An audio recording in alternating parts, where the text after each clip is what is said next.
The sound of metal against metal echoed through the weapons maintenance facility as Emma Thompson methodically disassembled another M4 carbine. Her movements were precise, almost mechanical, as she had done this same routine hundreds of times before. To anyone watching, she was just another civilian contractor earning a modest paycheck cleaning military weapons. But sometimes, muscle memory betrays the secrets we try to keep buried. Before we jump back in, tell us where you're tuning in from. And if this story touches you, make sure you're subscribed, because tomorrow I've saved something extra special for you. The morning sun had barely crested the mountains surrounding Fort Carson when Emma Thompson pulled into the employee parking lot. At 29, she had the kind of unremarkable presence that made her blend into any crowd. Average height, auburn. Hair pulled back in a practical ponytail, wearing the standard issue coveralls that all maintenance workers wore. She carried herself with quiet efficiency, the kind of person who got her work done without drawing attention or causing problems. Emma had been working at the weapons maintenance facility for 8 months now, ever since she'd moved to Colorado Springs from her small apartment in Phoenix.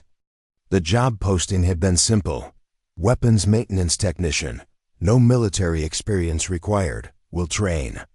It was exactly what she'd been looking for: steady work that paid the bills and kept her hands busy without requiring her to answer too many questions about her background. The facility itself was a sprawling complex of concrete buildings and chain-link fences, located in a secure section of Fort Carson that most soldiers never saw. This was where damaged, dirty, and returned weapons came to be restored to service condition. It wasn't glamorous work, but it was necessary, and Emma had always appreciated necessary work. She badged in through the main entrance, nodding to the security guard who barely looked up from his newspaper.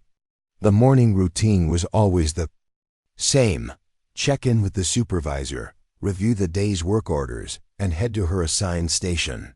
Emma preferred it this way: predictable, quiet, and far removed from the chaos she'd once known. "Morning, Emma," called Specialist Kelly Martinez, a young woman who worked the station next to hers. Kelly was one of the few people at the facility who'd made any real effort to be friendly, though Emma had kept their conversations strictly professional. "Big batch of rifles came in yesterday from the training ranges. Looks like the new recruits have been putting them through their paces." Emma managed a small smile. Fresh recruits usually do. They haven't learned how to treat equipment with respect yet. The irony of her statement wasn't lost on her. She'd once been one of those recruits, though that felt like a lifetime ago. Now she was just Emma Thompson, civilian contractor, whose biggest concern was meeting her daily quota of cleaned and inspected weapons. Captain Jessica Williams emerged from her office carrying a clipboard and wearing the expression of someone who had too much work and not enough time. At 35, Williams was a career officer who ran the maintenance facility with military precision. She was fair but demanding, and she had little patience for workers who couldn't keep up with the pace. "Thompson," Captain Williams called out, "I'm putting you on the special projects table today. We've got some equipment that came back from a training exercise in pretty rough shape. Think you can handle it?" Emma nodded. "Yes, ma'am." The special projects table was exactly what it sounded like: a workstation reserved for weapons that required more than routine cleaning. Sometimes it was equipment that had been damaged in training accidents. Other times it was gear that had been exposed to harsh environmental conditions. Today, Emma discovered, it was a collection of weapons that looked like they'd been through a sandstorm. She set up her workspace methodically, laying out cleaning supplies, tools, and inspection equipment in the precise order she preferred. Other workers might have seen the task as tedious, but Emma found something almost meditative about the process of taking something broken or dirty and restoring it to perfect working condition. The first rifle she picked up was an M4A1 that was caked with mud and grime. As she began the disassembly process, her hands moved with a familiarity that went far beyond 8 months of maintenance work. Her fingers found every component, every spring and pin, with the kind of muscle memory that came from thousands of hours of weapons training. "Damn, Thompson," commented Private Tyler Johnson, a cocky 19-year-old who worked at a nearby station. "You handle that rifle like you know what you're doing. Most civilians are scared to even touch the trigger guard." Emma kept her eyes on her work. "It's just machinery. Once you understand how it works, it's not intimidating." Lieutenant Daniel Brooks, who'd been observing the work area from across the room, wandered over with the casual arrogance of someone who enjoyed reminding others of their place in the hierarchy. At 26, Brooks was young for his rank and had the kind of attitude that suggested he'd earned his position through family connections rather than merit. "Interesting technique you've got there," Brooks said, watching Emma work. "Where'd you learn to strip down an M4 that fast?" Emma didn't look up from the rifle. "YouTube videos and practice," Brooks laughed. "YouTube University, huh? Well, just remember you're here to clean them, not pretend you're some kind of operator." The comment stung more than Emma cared to admit. Not because it was insulting, but because it revealed exactly how she was perceived. Just another civilian playing with military equipment, someone who watched action movies and thought she understood warfare. If only he knew what she'd actually done with weapons like these in places he couldn't even pronounce.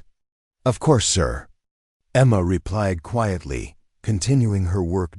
As the morning progressed, Emma fell into the rhythm that had become familiar over the past 8 months. Disassemble, clean, inspect, reassemble, test function, repeat. The work required focus and attention to detail, qualities that had served her well in her previous life. But here, those same qualities were just what was expected of any competent maintenance worker. Around mid-morning, Captain Williams approached her station again. "Thompson, how's the progress on that special batch?" Emma gestured to the completed rifles lined up on her table. 3 done, 4 more to go. The bolt carriers on these were pretty fouled up, but nothing that couldn't be fixed with proper cleaning. Williams picked up one of the completed rifles and performed a quick inspection. Her eyebrows rose slightly as she examined the weapon. "This is excellent work. Clean, properly lubricated, all functions operating smoothly." She looked at Emma with new interest. "You sure you didn't have any military training before this job?" "No, ma'am," Emma lied smoothly. "Just a good eye for detail." The truth was far more complicated. Emma had indeed been in the military, but not in any capacity that would show up on a standard background check. Her service record had been classified, then sealed, then effectively erased from all but the most secure databases. As far as the official world was concerned, Emma Thompson had never served her country in any military capacity, but muscle memory didn't lie, and neither did the instincts that had kept her alive in places where mistakes meant death. As she worked on the 4th rifle of the day, Emma's hands moved with the unconscious efficiency of someone who had maintained weapons not just for inspection, but for survival. It was this unconscious competence that caught the attention of Sergeant Robert Turner, a grizzled veteran who'd been working at the facility longer than anyone else.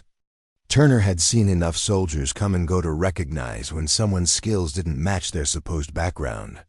"That's some pretty smooth work you're doing there," Turner commented, settling into a chair near Emma's station. "Mind if I watch for a minute?" Emma tensed slightly, but continued working.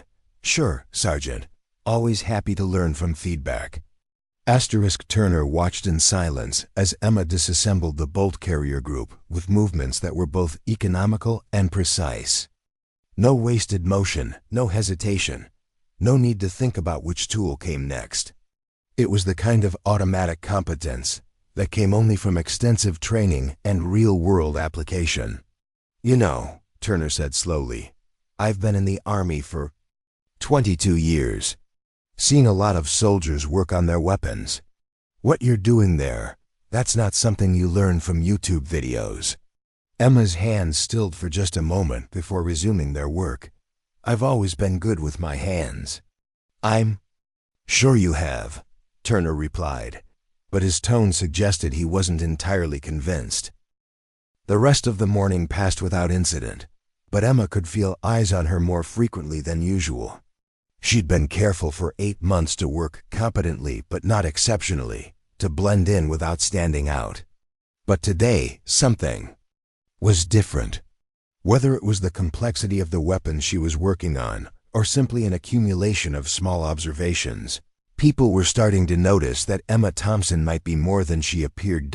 As lunch break approached, Emma found herself thinking about her brother Ryan, who was currently somewhere on the base going through his own training. She'd taken this job partly to be close to him during his military transition, but also because Fort Carson felt like a safe place to disappear into civilian life. Now, for the first time in 8 months, she was beginning to wonder if disappearing was really possible for someone like her. The weapons maintenance facility continued its steady hum of activity around her, but Emma couldn't shake the feeling that her carefully constructed, ordinary life was about to become much more complicated. Preparing and narrating this story took us a lot of time, so if you are enjoying it, subscribe to our channel. It means a lot to us. Now back to the story. The afternoon shift brought a new complication that Emma hadn't anticipated. Word had apparently spread about her exceptional work on the morning's damaged weapons, because Captain Williams approached her station with a request that made her stomach tighten. "Thompson, I need you to take a look at something special," Williams said, her voice carrying an edge of urgency. "We've got a prototype weapon system that malfunctioned during testing yesterday. The manufacturer's technical rep won't be here until next week, but we need it operational for a demonstration tomorrow." Emma looked up from the standard M4 she'd been working on. "What kind of prototype, ma'am?" "Advanced combat rifle. Next generation stuff. The kind of equipment that costs more than most people make in a year." Williams paused, studying Emma's reaction. "Think you can handle something that complex?" The question hung in the air between them. Emma knew she was being tested, though she wasn't sure exactly what Captain Williams suspected. The smart play would be to decline, to claim the job was beyond her capabilities, and maintain her cover as a competent but unremarkable maintenance worker. But Emma had never been good at backing down from a challenge, especially when it involved letting down someone who was counting on her. It was the same instinct that had gotten her into trouble in her previous life, and apparently civilian life hadn't cured her of it. "I can take a look," Emma said carefully. "No guarantees, but I'll do my best." Williams nodded and led Emma to a secure area of the facility she'd never seen before. The room required a special key card to enter, and the weapons inside were clearly different from the standard military-issue equipment she was used to working on. Everything looked more advanced, more experimental, more expensive. The malfunctioning rifle sat on a specialized workbench, surrounded by technical manuals and diagnostic equipment. Emma recognized it immediately as a next-generation combat system, the kind of weapon that incorporated advanced optics, integrated communication systems, and modular components that could be configured for different mission requirements. "The problem started during a live-fire exercise yesterday," Williams explained.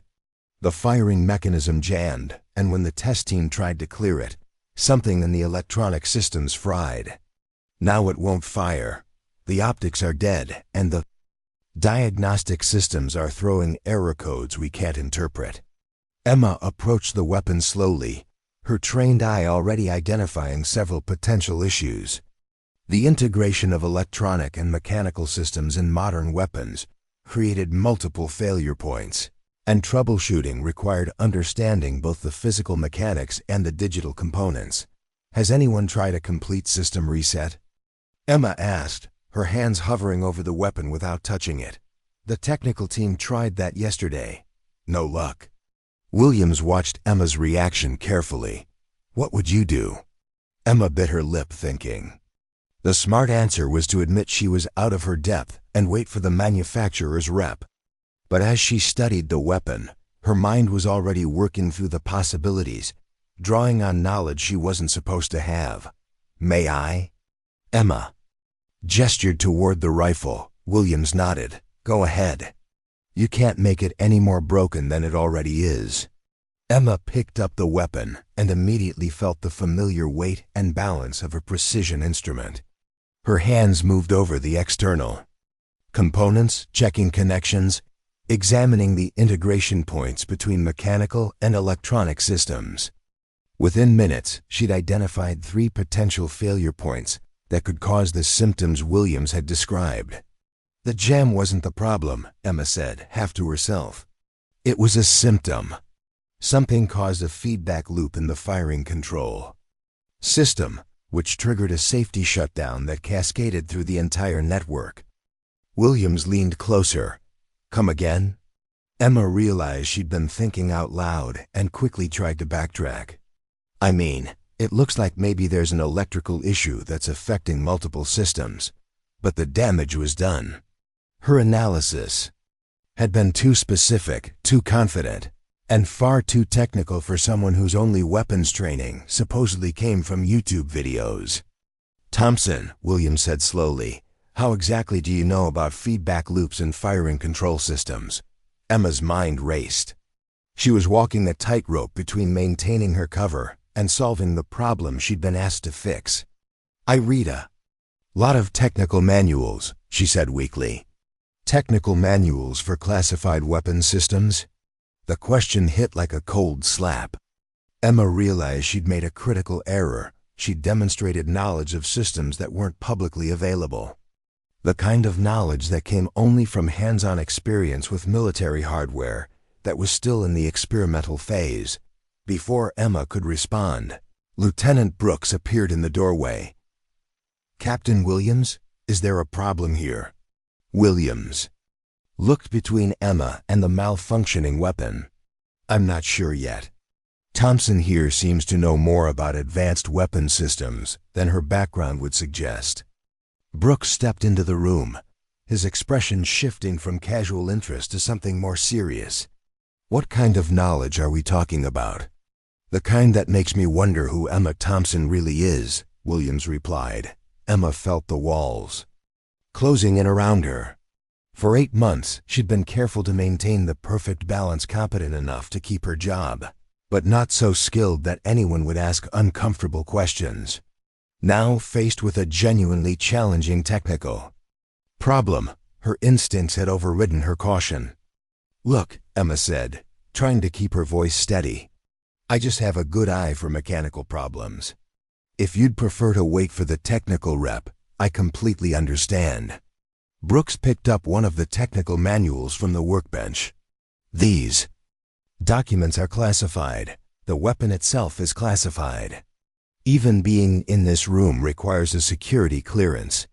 He looked directly at Emma. "Do you have a security clearance, Miss Thompson?" "No, sir." "Then how did you know this was a feedback loop problem? How did you know to look for cascade failures in the network systems?" Brooks's voice was getting harder. "Where exactly did you learn about integrated firing control systems?" Emma realized she had 2 choices: continue lying and hope they'd drop it, or find a way to deflect their suspicions without revealing the truth. Neither option was particularly appealing. "I worked on cars before this job," Emma said. "Electronic fuel injection systems have similar problems.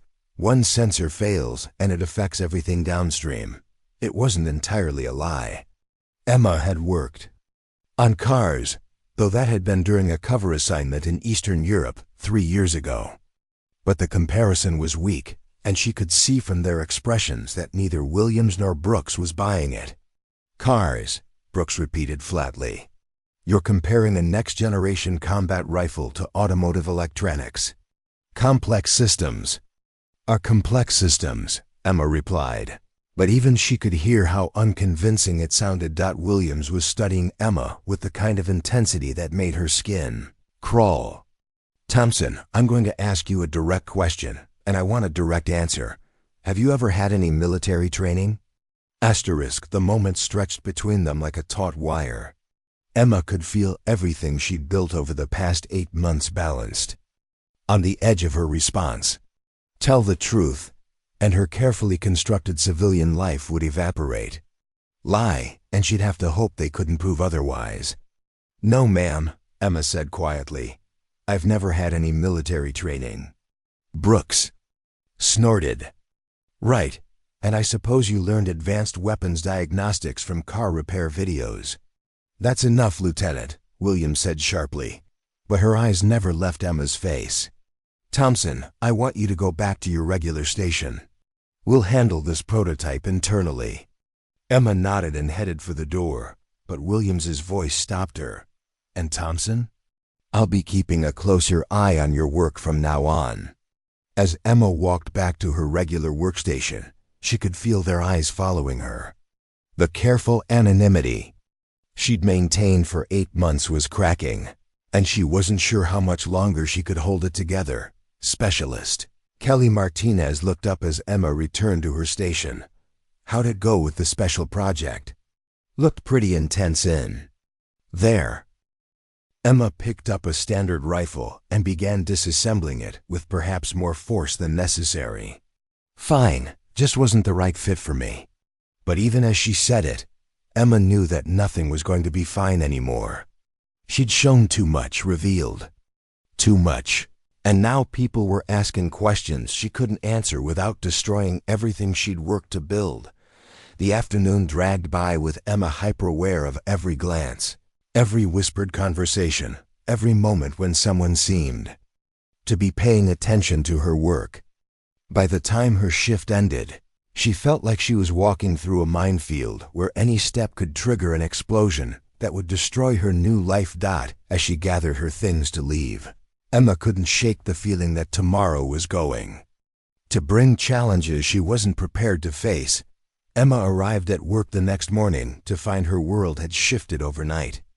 The casual nods and brief greetings she'd grown accustomed to were replaced by curious stares and hushed conversations that stopped the moment she walked within earshot.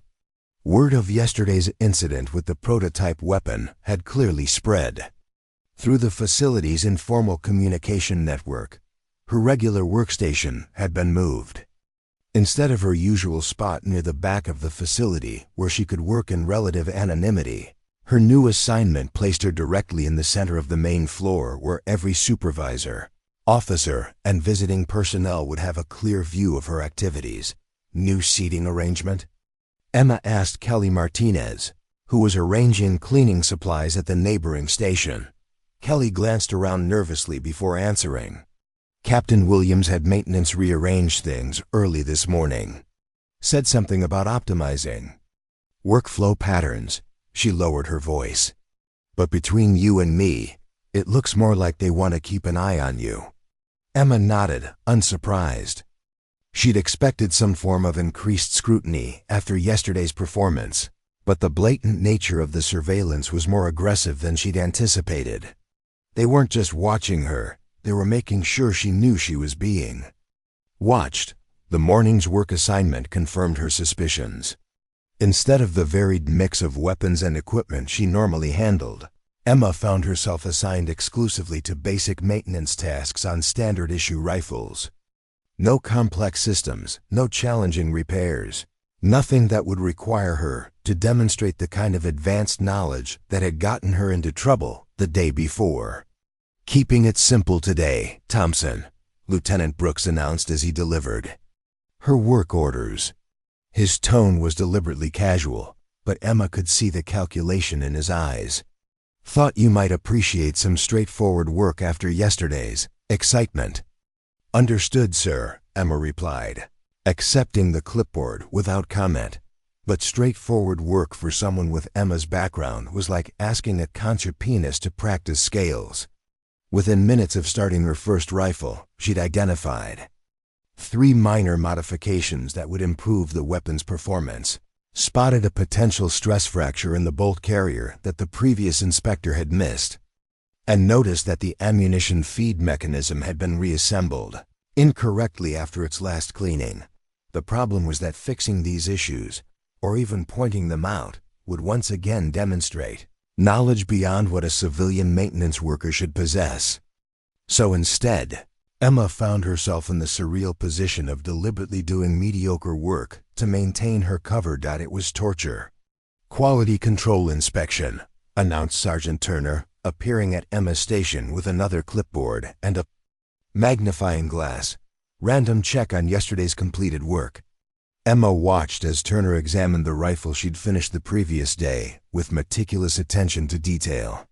She knew what he would find: work that was technically perfect, completed with a level of precision that suggested extensive professional training.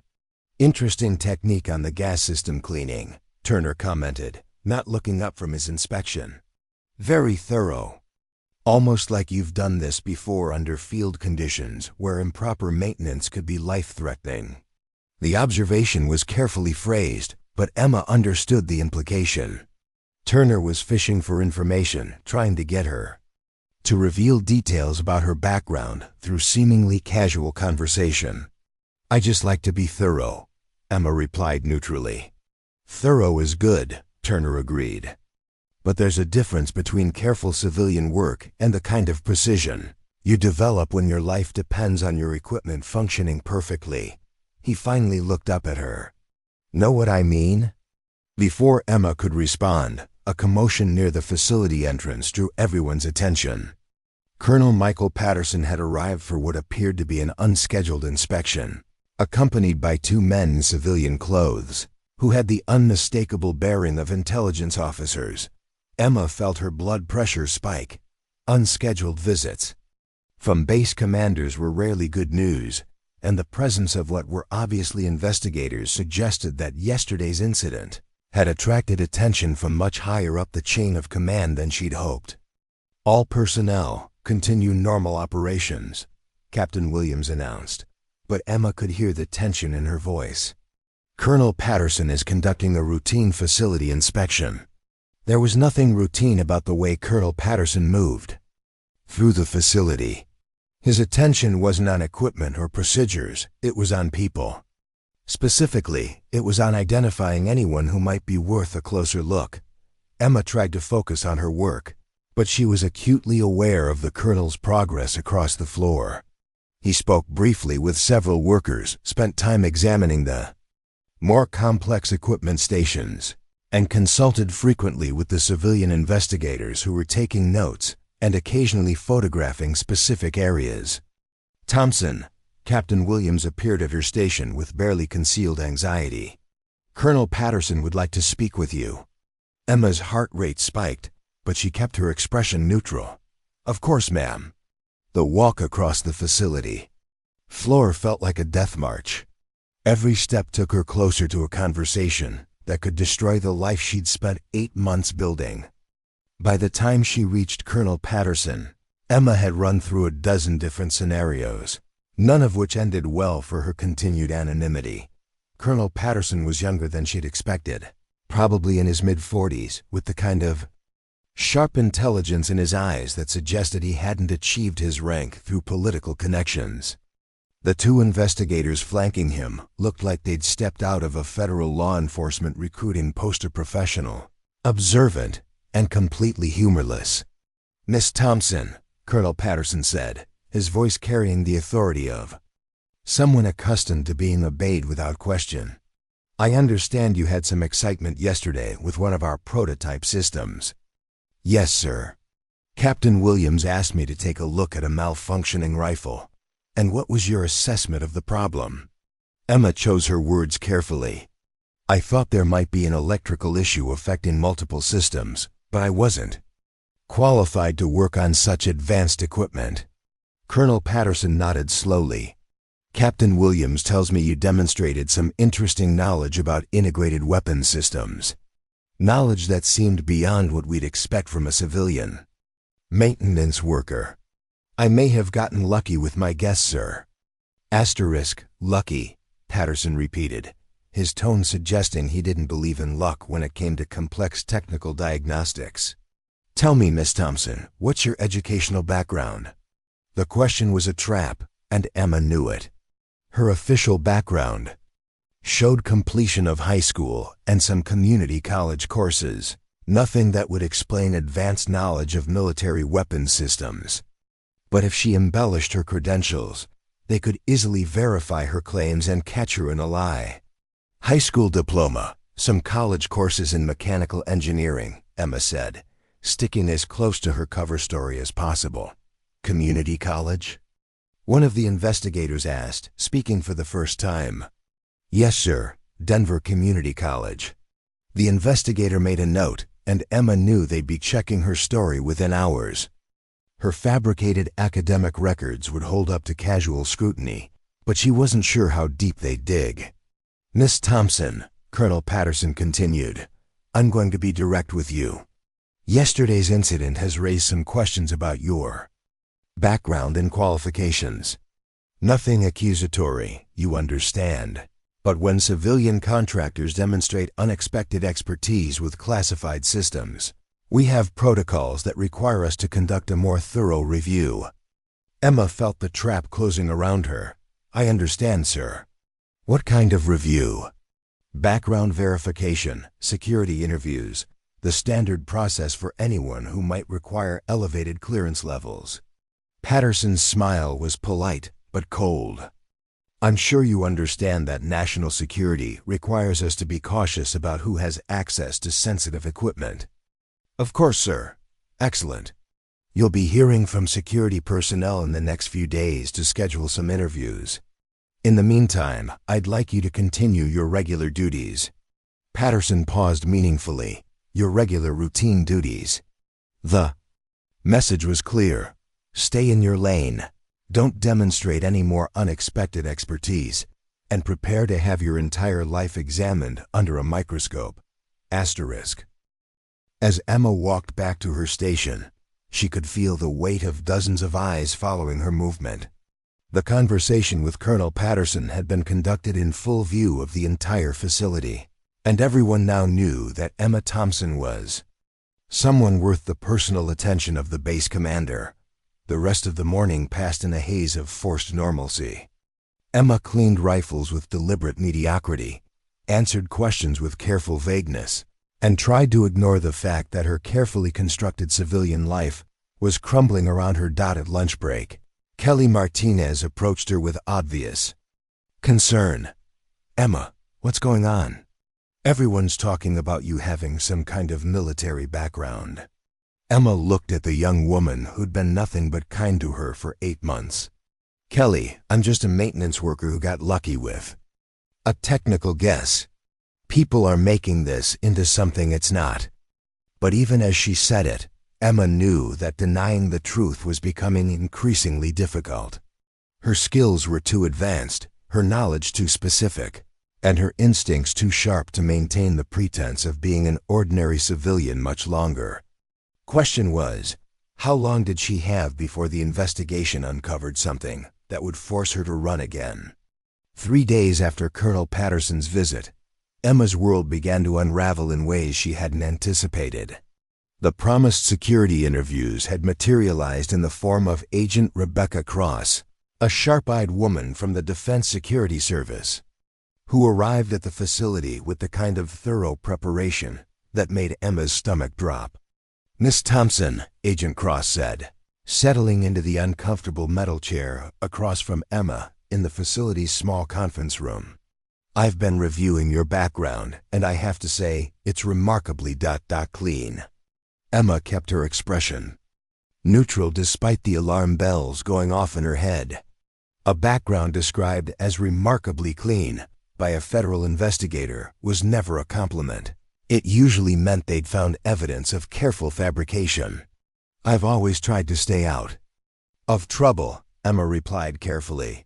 Agent Cross opened a thick file folder and spread several documents across the table. Emma recognized employment records, educational transcripts, rental agreements, and bank statements, the paper trail of Emma Thompson's civilian life, all meticulously documented and completely artificial.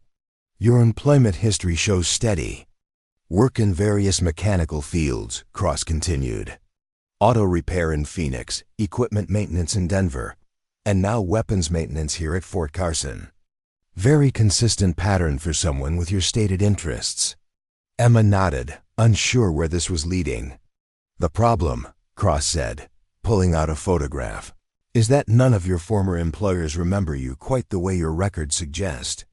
The photograph showed Emma working at Martinez Auto Repair in Phoenix, but something about Agent Cross's tone made it clear this wasn't going to be the confirmation Emma had hoped for. "Carlos Martinez says you were an excellent employee," Cross continued. "Showed up on time, did quality work, kept to yourself. But he also mentioned something interesting." She leaned forward. "He said you worked on his personal vehicle once, a modified Chevelle with a racing engine, and you tuned it better than the specialist shop he'd been paying for years." Emma felt the first crack in her carefully constructed foundation. She'd forgotten about Carlos's car, forgotten how her perfectionist instincts had compelled her to optimize the engine beyond what any normal mechanic would have attempted. Carlos wondered where a young woman with just community college training had learned to fine-tune a high-performance racing engine to that level of precision, Agent Cross said. He asked around, tried to find out where you developed those skills. Want to know what he discovered? Emma remained silent, knowing that anything she said would only make things worse. Nothing. No racing background, no advanced automotive training, no explanation for how you could accomplish something that should have required years of specialized experience. Cross closed the file folder with a sharp snap. "Just like yesterday, when you diagnosed a complex weapons malfunction. That stumped the manufacturer's technical team." The room fell silent except for the distant sounds of the weapons facility continuing its daily operations. Emma realized that her attempts to maintain a low profile had been doomed from the start. Excellence had a way of revealing itself. No matter how hard she tried to hide it. "Miss Thompson," Agent Cross said, her voice taking on a more serious tone, "I'm going to ask you one more time. Have you ever received military training of any kind?" Before Emma could answer, the conference room door burst open. Lieutenant Brooks rushed in, his face flushed with excitement and barely controlled panic. "Agent Cross, I'm sorry to interrupt, but we have a situation," Brooks announced. "The base is going into lockdown. There's been a security breach in Sector 7. Emma's blood ran cold. Sector 7 was where her brother Ryan was supposed to be conducting advanced training exercises today. The same brother who had no idea about her real background, who believed she was just his civilian sister working a maintenance job to be closer to him during his military service. Agent Cross looked annoyed at the interruption. "What kind of security breach?" "Training exercise went wrong. Live ammunition was accidentally distributed instead of blanks. We have injured personnel and a potential hostile situation with armed subjects, whose mental status is unclear due to training. Scenario parameters." Emma stood up before she could stop herself. "How many injured?" Both Agent Cross and Lieutenant Brooks stared at her. The concern in her voice had been too immediate, too professional, like someone accustomed to evaluating tactical situations rather than just worrying about safety. "Why do you want to know?" Agent Cross asked sharply. Emma realized she'd made another mistake. A civilian contractor should be concerned about general safety, not asking for specific casualty assessments, like someone trained in crisis response. But her worry about Ryan had overridden her caution. "I just ... It sounds serious," Emma said weakly. Brooks consulted his radio. 4 injured, 2 critical. Medical teams are en route. But the situation is complicated by the fact that some personnel may still believe they're in a training scenario. We can't establish communications because the exercise parameters included radio silence. Emma's mind was already working through the tactical implications.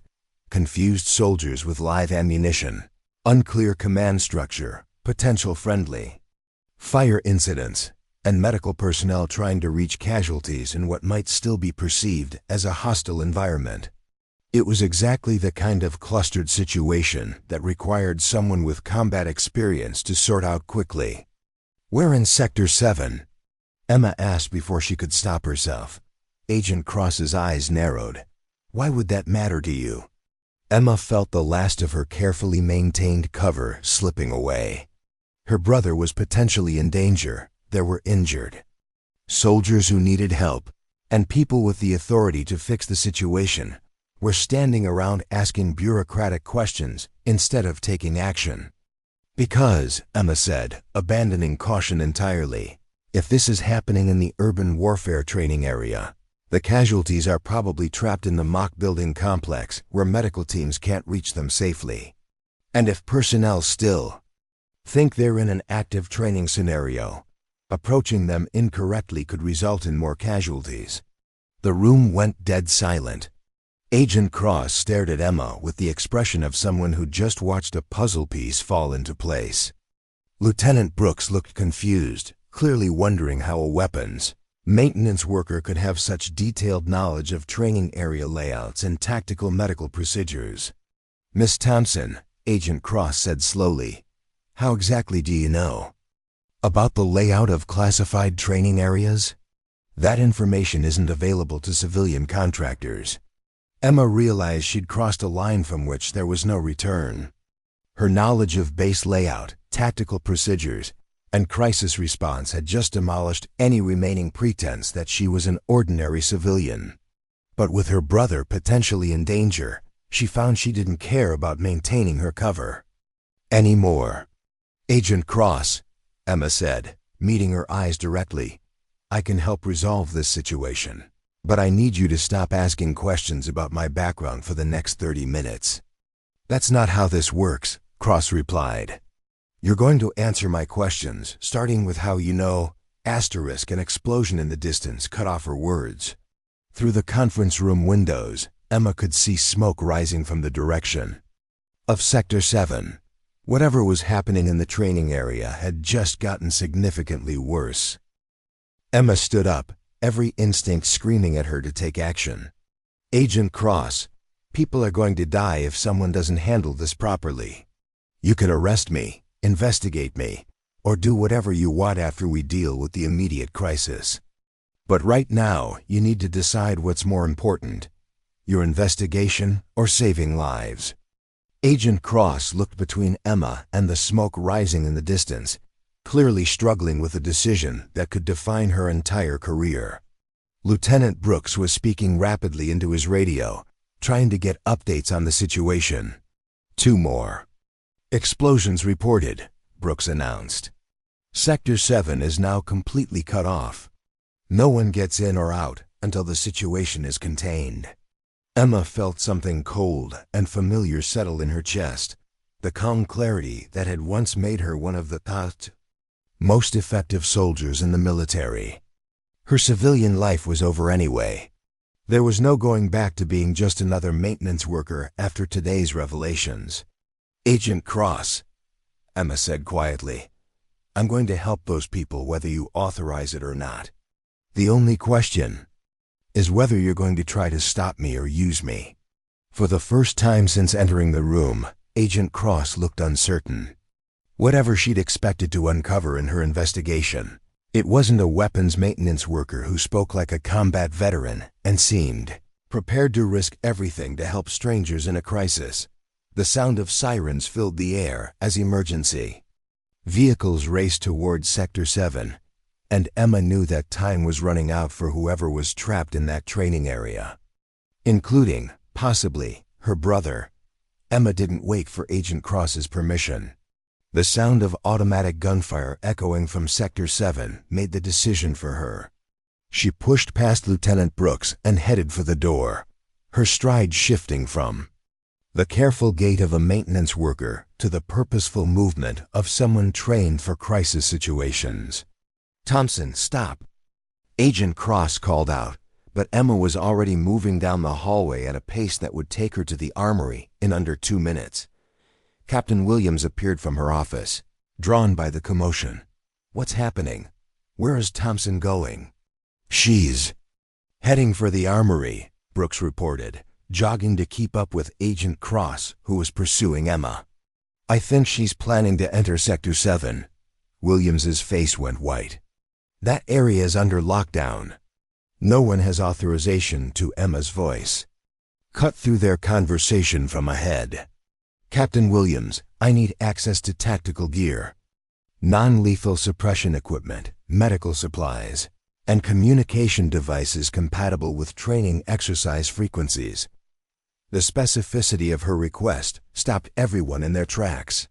Agent Cross caught up to Emma just as she reached the armory door. Miss Thompson, you are not authorized to access military equipment, Cross said firmly. Stand down immediately. Emma turned to face her, and for the first time, Agent Cross saw something that made her step back involuntarily. The woman looking at her was no longer a nervous maintenance worker trying to avoid investigation. This was someone else entirely calm, focused, and radiating the kind of controlled intensity that came from extensive combat experience. Agent Cross, Emma said quietly, I'm going to tell you something, and then you're going to make a decision. My name is Emma Thompson, but for 6 years, I served in Army Special Forces under a different identity. My specialty was hostage rescue and crisis intervention in situations exactly like what's happening in Sector 7 right now. The revelation hit the assembled group like a physical blow. Captain Williams staggered backward, Lieutenant Brooks's mouth fell open, and Agent Cross stared at Emma with a mixture of shock and calculation. That's impossible, Cross said. Special Forces doesn't accept women in combat roles. Not officially, Emma replied. But there are programs that don't exist in any public records. Operations that require people who can blend into civilian populations, gain access to locations where traditional military personnel would be compromised. She paused, looking directly at Agent Cross. People like me. Captain Williams found her voice. You're claiming you were part of a classified military unit? I'm claiming that 4 soldiers are bleeding in a training facility right now while we stand here debating my credentials. Emma shot back. Every minute we waste discussing my background is a minute those men don't have. As if summoned by her words, Sergeant Turner appeared around the corner, his face grim.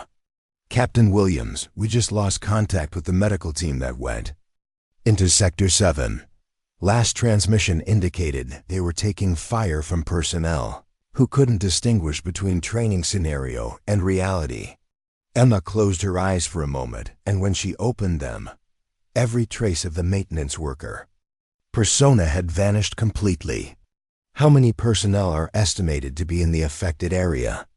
12 trainees, 4 instructors, and now 4 medical personnel. Turner replied automatically before realizing he was briefing a civilian contractor. Facility layout: urban warfare training complex. 3-story mock buildings, underground.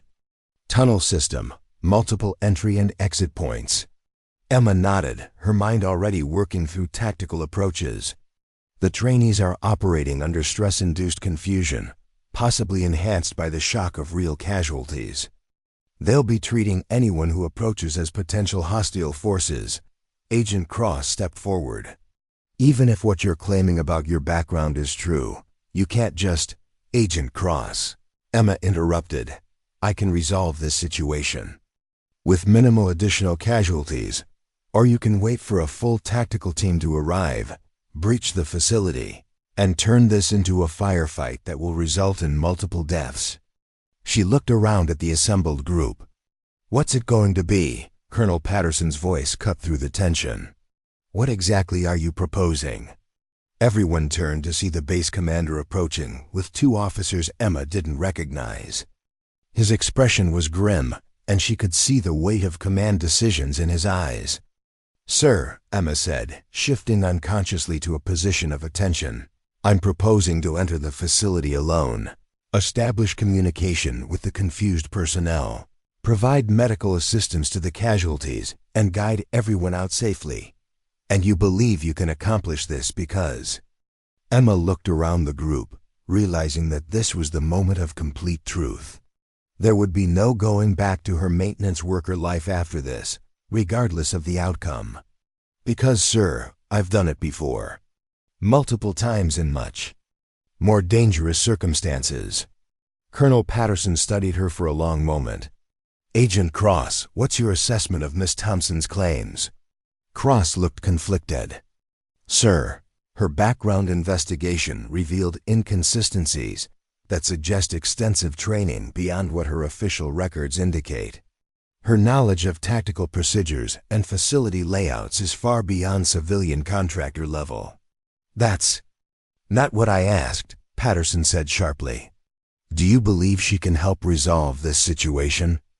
Asterisk before Cross could answer.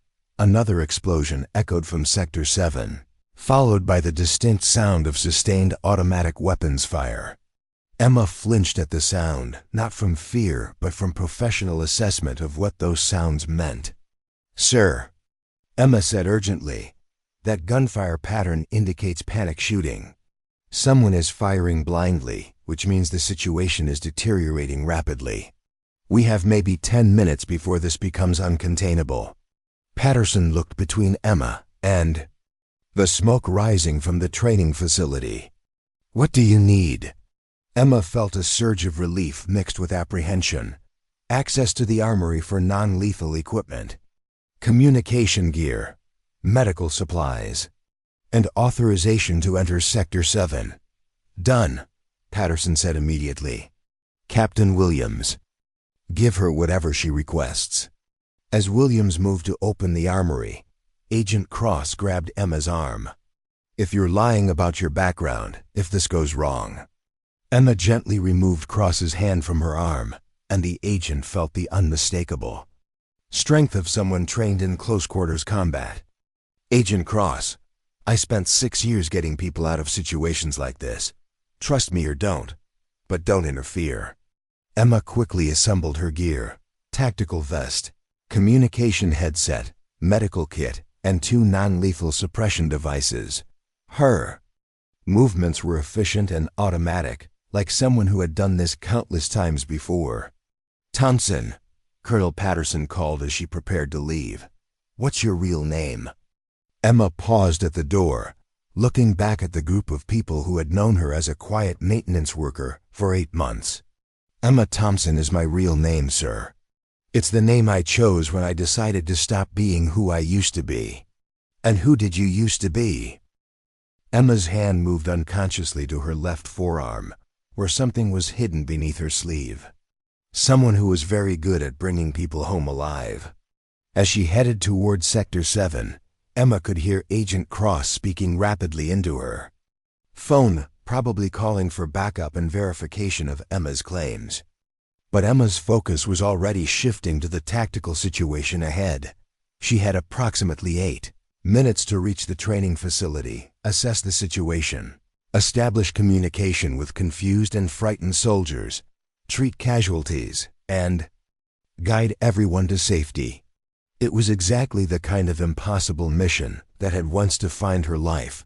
The only difference was that this time, her brother might be one of the people she was trying to save. As Emma approached the perimeter of Sector 7, she could see the tactical complexity of the situation. Smoke obscured sight lines, the sound of gunfire made communication difficult, and the mock urban environment provided countless hiding spots for confused soldiers who might shoot first and ask questions later. But as she checked her equipment one final time, Emma felt the familiar calm that had once made her legendary in circles that didn't officially exist. Emma Thompson, the maintenance worker, was gone. Now there was only the operator she used to be, and people who needed to come home alive. The perimeter of Sector 7 was chaos. Emergency vehicles with flashing lights created a disorienting strobe effect against the smoke billowing from the training complex. Emma approached the incident command post that had been hastily established behind a concrete barrier, where base security personnel were trying to coordinate a response to a situation none of them had trained for. "Ma'am, you can't be here," a young security officer called out as Emma approached. "This is a restricted area." Emma held up the authorization Colonel Patterson had provided. "Special consultant, cleared for entry." The officer examined the document with obvious confusion. It wasn't every day that a civilian contractor received personal authorization from the base commander to enter an active crisis zone. Captain Rodriguez, the base security chief, looked up from a radio communication that was producing mostly static and garbled voices. "You're the maintenance worker who claims she can resolve this." "I'm someone who can get your people out alive," Emma replied, studying the tactical display board that showed the layout of the training complex. "What's the current situation?" Rodriguez hesitated, clearly uncomfortable briefing a civilian on military operations.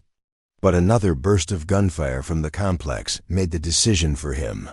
4 casualties from the initial incident when live ammunition was mistakenly distributed instead of blanks. Medical team went in to assist but came under fire from trainees who apparently believe they're still in an active training scenario. "We've lost communication with everyone inside."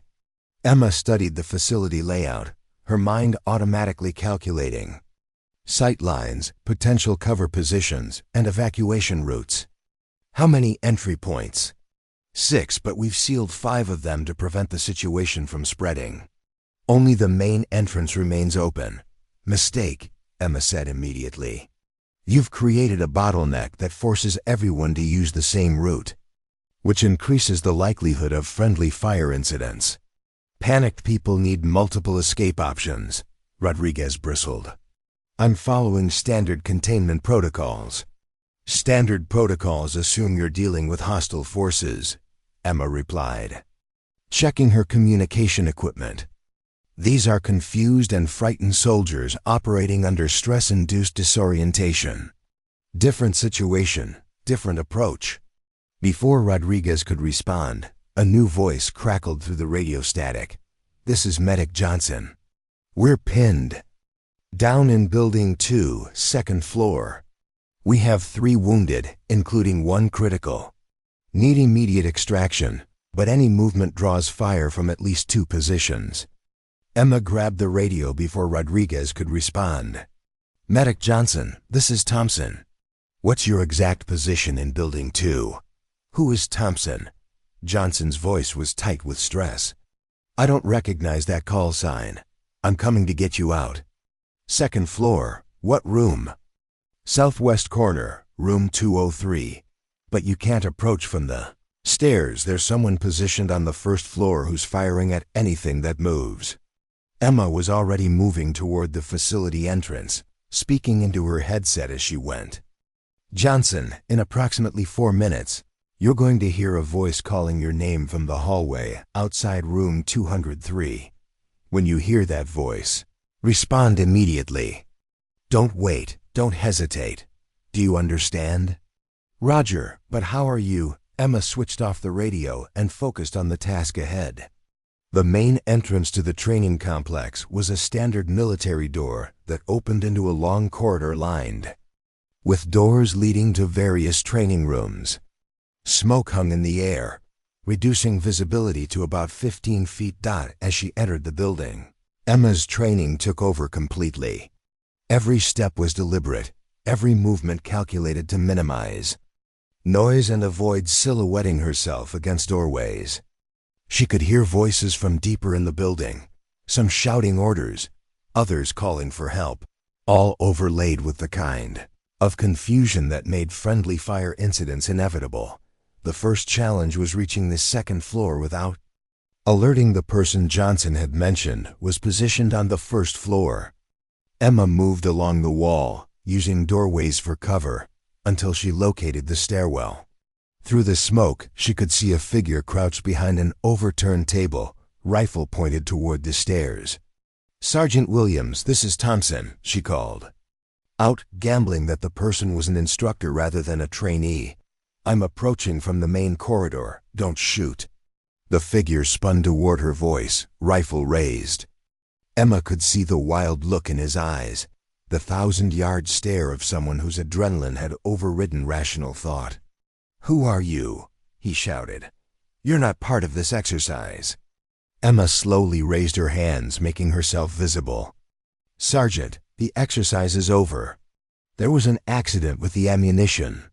People are hurt, and we need to get them medical attention." That's what they want me to think. Williams replied, his voice cracking. This is part of the scenario. Trust. No one. Secure the building. Eliminate all threats.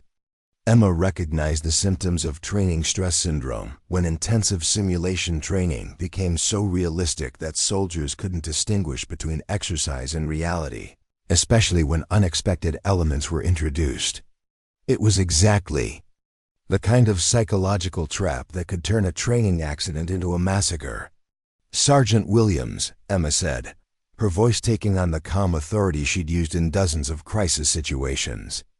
Look at me, really look at me. I'm wearing civilian clothes, carrying medical supplies, and I'm approaching you openly. Does that sound like hostile behavior? Williams blinked, some of the wildness leaving his eyes as Emma's calm confidence penetrated his stress-induced paranoia. The exercise parameters said ... The exercise is over, Emma repeated firmly. There are injured people who need help, and you're going to help me get them out safely. She slowly lowered her hands and took a step forward. Williams's rifle wavered as conflicting thoughts battled in his mind. What's your first name, Sergeant? Emma asked. David, he replied automatically. David, I need you to put down your weapon and help me save lives. Can you do that? For a moment, everything hung in balance. Then Williams slowly lowered his rifle, the tension leaving his shoulders as reality reasserted itself. Jesus, he whispered. What happened? I was just ... Everything got so confused when the shooting started. Training stress syndrome, Emma explained, gently taking his weapon. It happens. You're okay, but we need to work together now. There are people upstairs who need medical attention. Williams nodded, looking more like himself with each passing moment. Medic Johnson and his team. They went up to help the casualties from the initial accident. Emma was already moving toward the stairs. Stay behind me. Watch for any other personnel who might be experiencing the same disorientation you were. Talk to them the way I just talked to you. As they climbed to the second floor, Emma could hear voices from room 203 medical terminology mixed with calls for help. She approached the door carefully, announcing herself before entering. Medic. Johnson, this is Thompson. I'm coming in. The scene inside room 203 was controlled chaos. Johnson and another medic were working on 3 casualties, while 2 more soldiers provided security at the windows. Everyone looked up as Emma entered, their faces showing relief at seeing someone who appeared to be in control of the situation. Thank God, Johnson said. We've got 1 critical, 2 stable, but need evacuation. Problem is, every time we try to move, we take fire from the building across the courtyard. Emma moved to the window and carefully observed the other buildings. In one window, she could see the muzzle flash of sporadic gunfire, someone else caught in the same training stress syndrome that had affected Williams. Johnson, how long to prep your casualties for movement? 5 minutes for safe transport. Emma nodded and spoke into her headset, calling for support from the command post. But as she coordinated the evacuation, she couldn't shake the feeling that something was still missing from the situation. Where was Ryan? Her brother had been scheduled for training in Sector 7 today, but she hadn't seen him among the casualties or the disoriented personnel. Either he was somewhere else in the complex or ... Emma didn't finish the thought. First, she would get these people to safety. Then she would find her brother. The evacuation of the wounded from Building 2 went smoothly once Emma had neutralized the confused shooter in the adjacent structure. But as the last stretcher disappeared through the main entrance, Emma's focus shifted to a more personal mission. Ryan Thompson was still somewhere in this smoke-filled maze, and every minute that passed increased the likelihood that something had gone terribly wrong. Thompson, you need to evacuate with the rest of us, Medic Johnson called from the doorway. The area is going to be swept by a full tactical team in 10 minutes. Emma shook her head, checking her remaining equipment. Not everyone's accounted for yet. "Ma'am, I've got orders to bring you out with the casualties," Sergeant Williams added. He'd stayed with her during the evacuation, serving as an impromptu partner as they cleared each room methodically. "Sergeant, how many personnel were assigned to this training exercise?" Emma asked, not moving from her position near the window that overlooked the central courtyard. Williams consulted a water-stained roster sheet. 16 total. 12 trainees, 4 instructors. We've evacuated 7. Where are the other 9? Command post says 5 personnel exited through emergency routes when the shooting started, Williams replied. They're safe outside the perimeter. Emma did the math quickly. 7 evacuated, 5 who escaped on their own, 4 confirmed instructors including Williams. That left at least 4 people unaccounted for, and one of them might be Ryan. "Williams, I need you to take Johnson and get clear of the building," Emma said, moving toward the stairwell that led to the 3rd floor. "Tell command I'm conducting a final sweep for remaining personnel." "Ma'am, that's not safe." "You should wait for the tactical team." Emma paused, looking back at the sergeant who'd recovered from his training stress syndrome and was now trying to protect her. "Williams, the tactical team is going to approach this like a hostile situation. Breaching charges, flashbang grenades, overwhelming force. If there are confused soldiers hiding somewhere in this complex, that kind of approach could get them killed." She started up the stairs, her voice carrying back to him. "Give me 10 minutes. If I'm not out by then, send in the cavalry." The 3rd floor of the training complex was darker than the levels below, with smoke creating an almost impenetrable haze that reduced visibility to arm's length. Emma moved carefully, using the wall as a guide and calling out softly as she checked. Each room. "This is Thompson, friendly personnel conducting evacuation assistance. If anyone can hear me, respond verbally." The silence was broken only by the distant sounds of emergency vehicles and the occasional crackle from her radio as the command post tried to maintain contact. Emma was beginning to think the floor was empty when she heard something that made her freeze, a low moan coming from somewhere ahead. Following the sound, Emma found a door that was slightly ajar. Through the gap, she could see a figure slumped against the far wall of what appeared to be a storage room.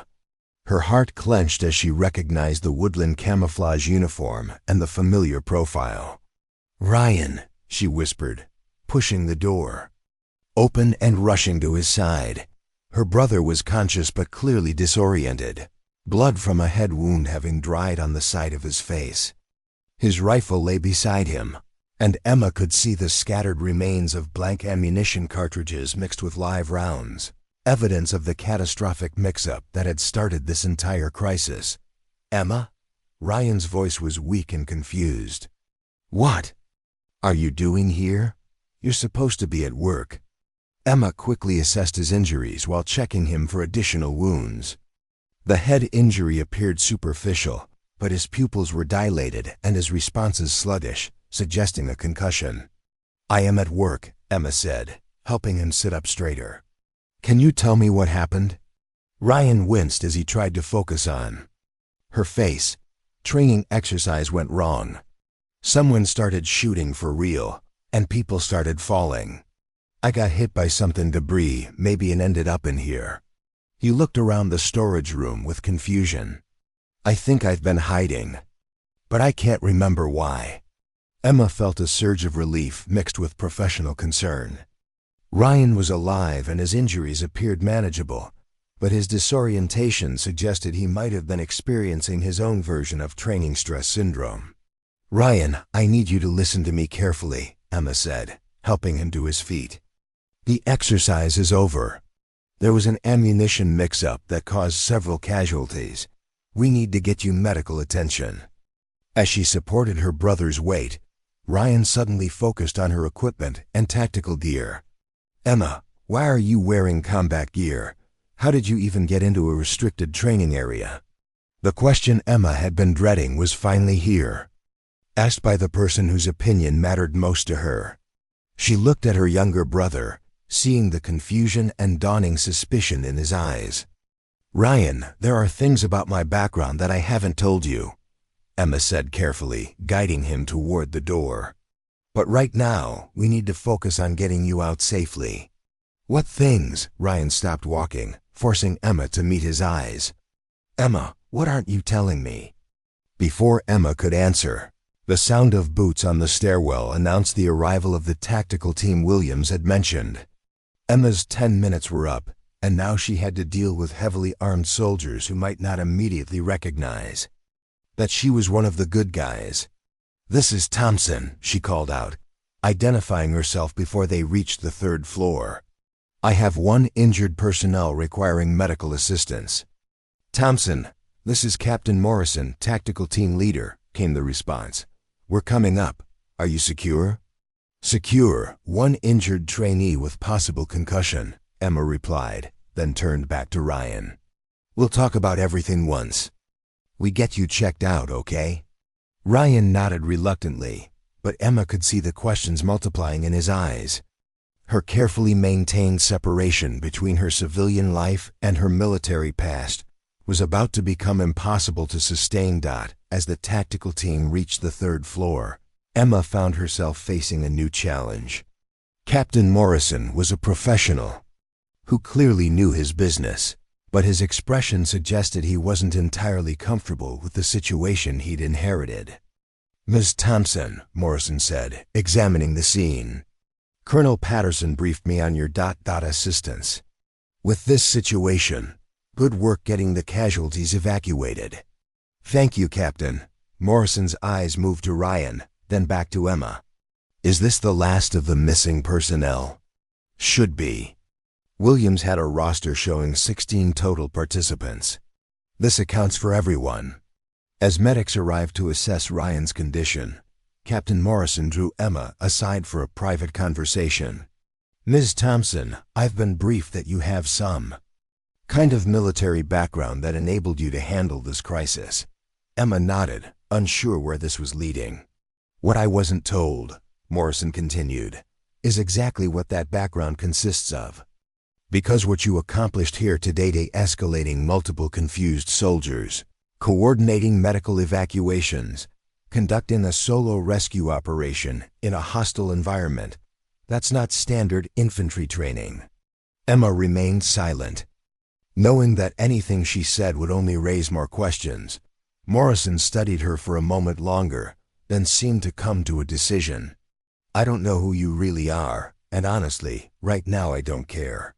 You saved lives today, and that's what matters. But you should know that there are going to be a lot of people asking questions about how a civilian contractor was able to resolve a situation that required a full tactical response." As if summoned by his words, Agent Cross's voice crackled through Emma's radio. "Thompson, this is Cross. We need you back at the command post immediately. Colonel Patterson wants a full debrief, and I have some information about your background that changes everything." Emma looked at Ryan, who was being prepped for transport to the base medical facility, then at Captain Morrison, who was clearly trying to piece together exactly what kind of person he'd just witnessed in action. "Agent Cross," Emma replied into her radio, "I'll be there in 5 minutes."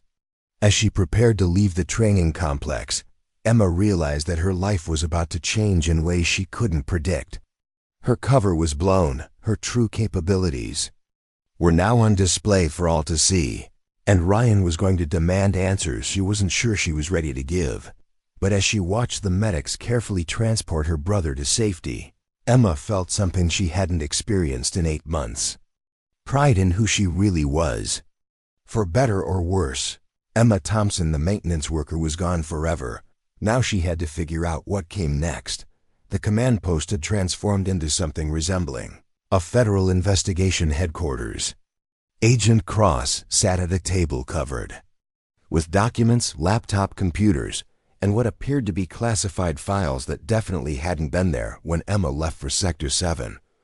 Colonel Patterson stood nearby, his expression unreadable, while several other officers Emma didn't recognize had joined the group. "Ms. Thompson," Colonel Patterson said as she approached. "First, Let me say that your actions today saved lives and prevented what could have been a much larger tragedy."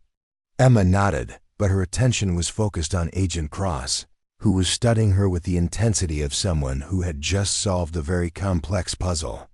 "Thank you, sir. How are the casualties?" "All stable. Your brother is being treated for a mild concussion and should be released tomorrow." Patterson gestured toward the table where Cross was working. "But that's not why we asked you here." "Agent."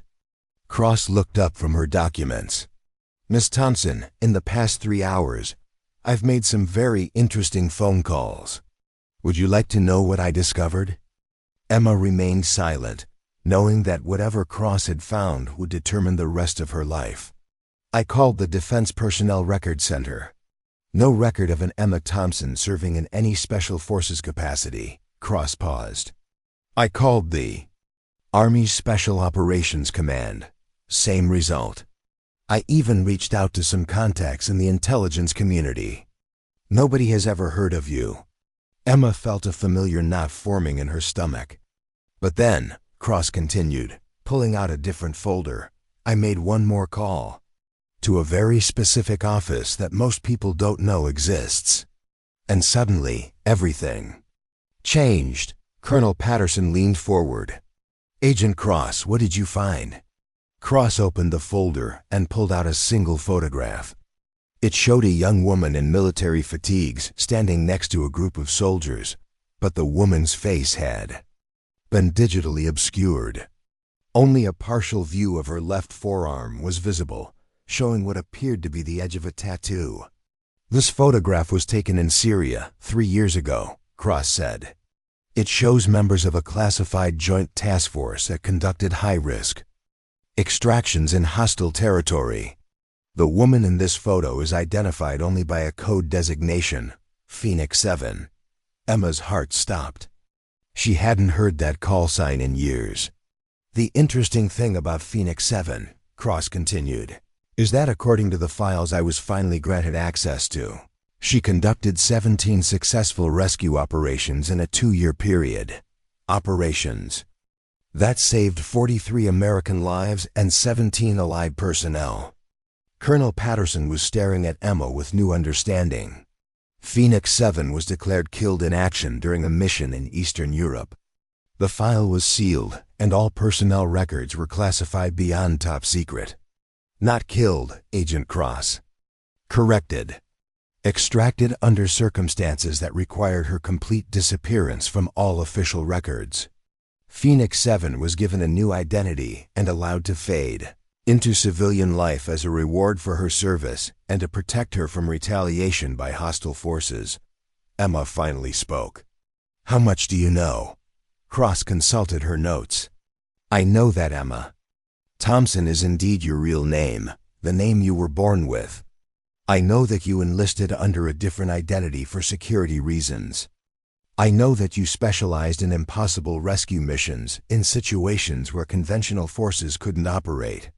And I know that your superiors considered you one of the most effective operators they'd ever worked with."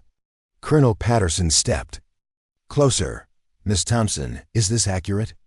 Emma looked around the room at the faces staring at her, then slowly pushed up the sleeve of her left arm. The tattoo that had been hidden for 8 months was finally revealed, a stylized phoenix rising from flames, with the number 7 integrated into the design and surrounded by small symbols representing each of her successful missions. "Phoenix 7, she said quietly. "That was my operational designation." The room fell silent as everyone absorbed the full implications of what they were seeing. The quiet maintenance worker who had spent 8 months cleaning weapons was actually a legendary Special Forces operator whose missions were so classified that her very existence had been erased from official records. "Why maintenance work?" Colonel Patterson asked. "Why here?" Emma looked toward the medical facility where Ryan was being treated. "My brother wanted to serve his country. I took this job to be close to him during his training, to make sure he was okay. It was supposed to be temporary, just until he completed basic training and found his footing." "But you stayed for 8 months, Agent Cross observed. "I liked The quiet, Emma admitted. For the first time in years, I was just a normal person with a normal job. No life or death decisions, no one depending on me to bring them home alive. It was peaceful. Colonel Patterson studied the tattoo on her arm. Each symbol represents a mission, Emma nodded. 17 operations, 60 lives saved. 2 operators lost under my command. Her voice caught slightly on the last part. The 2 I couldn't bring home. Is that why you left? Cross asked gently. Part of it. After my last mission went sideways and we lost 2 good people, I realized I'd reached my limit. I'd given everything I had to give, and if I kept going, I was going to make a mistake that would cost more lives. Agent Cross closed her laptop and gathered her files. Ms. Thompson, you should know that your former commanding officer speaks very highly of you. General Morrison said you were the most natural rescue operator he'd ever worked with, and that your retirement was a significant loss to the program. Emma's eyebrows rose. You spoke to General Morrison? I did. He also said that if you ever wanted to return to service, even in a training capacity, there would be a place for you. Cross paused. He mentioned something about a new program for teaching advanced rescue techniques to special operations candidates. Before Emma could respond, Lieutenant Brooks appeared in the doorway. Ma'am, there's someone here who wants to speak with Miss Thompson. A man in his 50s entered the command post, wearing the uniform of a brigadier general. Emma recognized him immediately and snapped to attention despite her civilian clothes. General Morrison, she said. Sir. Stand easy, Phoenix, Morrison replied with a slight smile. I flew in as soon as I heard what happened here today. Agent Cross briefed me on the situation, and I wanted to speak with you personally. Emma relaxed slightly, but remained at attention.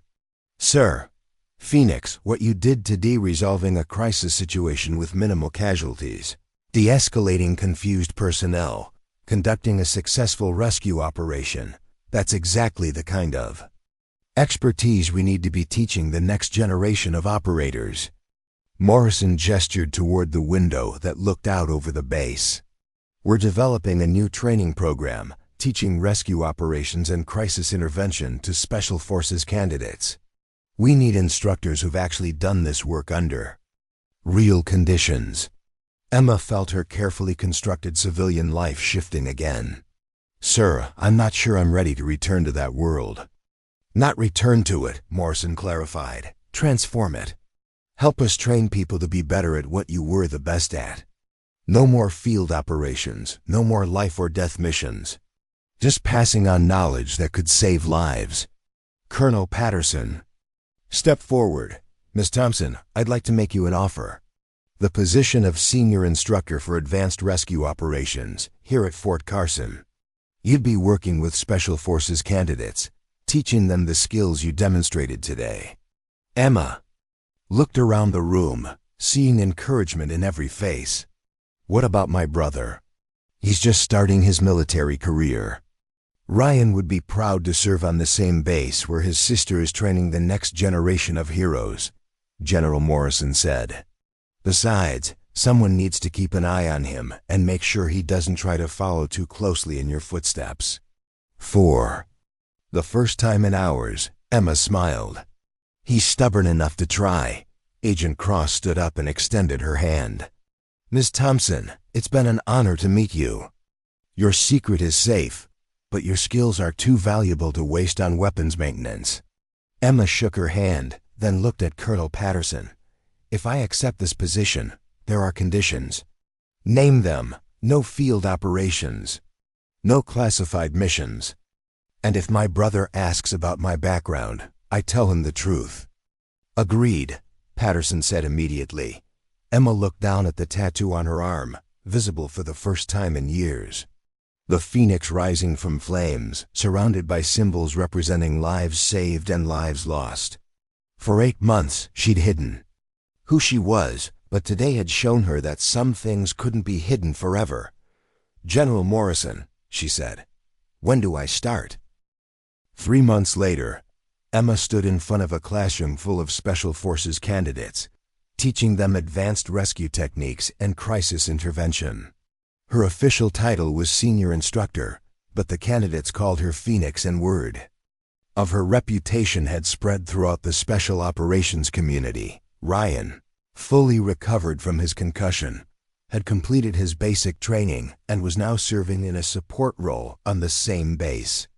He'd taken the revelation of his sister's background better than Emma had expected, though he still occasionally looked at her like he was seeing a stranger.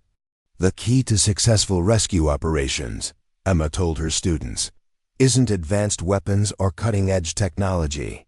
It's understanding that every person you're trying to save is someone's brother, someone's sister, someone's child.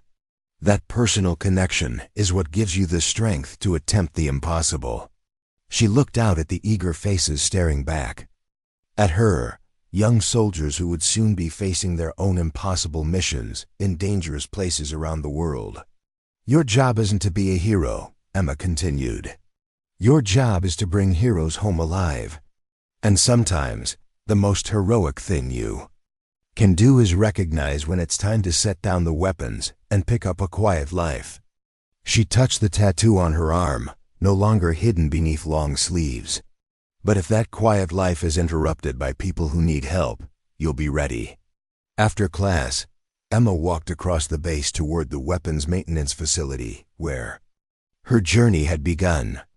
She still visited sometimes, checking on Kelly, Martinez and the others who had known her as just another maintenance worker. Her phone buzzed with a text from Ryan. Saw your class from across the training field. Looked like you were enjoying yourself. Proud of you, sis. Emma smiled and typed back, proud of you too, little brother. Stay safe. As the sun set over Fort Carson, Emma realized that she'd finally found the balance she'd been searching for. She was no longer hiding from who she was, but she wasn't defined entirely by her past either. She was Phoenix 7, the legendary rescue operator. She was Emma Thompson, the patient instructor.